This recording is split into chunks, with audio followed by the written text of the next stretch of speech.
Donc, bonjour à tous, je vais vous présenter ma thèse qui s'intitule Chevaux et slow feeder, développement d'un outil de monitoring automatisé et évaluation des conséquences sur la santé et le comportement des chevaux.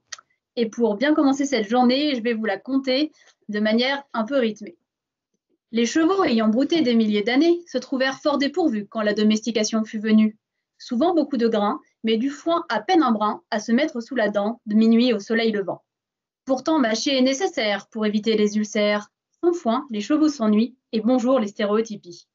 Il serait pourtant erroné de croire qu'il suffit de donner du fourrage à volonté pour tout solutionner. Pour certains chevaux, ce n'est pas aussi simple que cela, en témoignent tous ces poneys qui grossissent sans même manger. Mais alors que peut-on faire se demandent les propriétaires.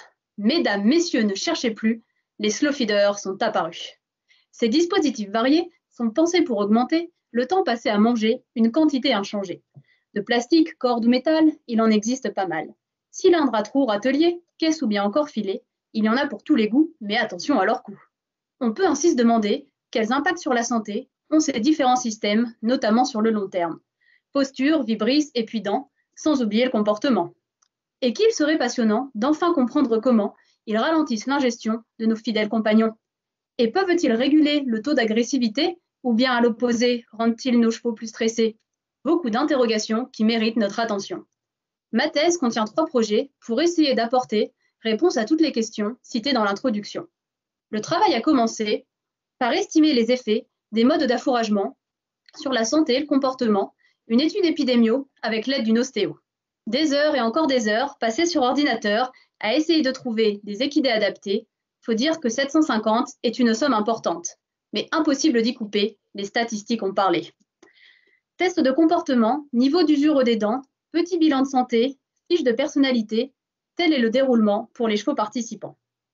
Et peut-être que le slow feeding altère le comportement alimentaire, préhension, exploration ou nombre de mastication. Qui ne rêverait pas de pouvoir savoir tout ça avec de simples capteurs sans passer 12 000 heures à regarder des chevaux ou pire, des vidéos?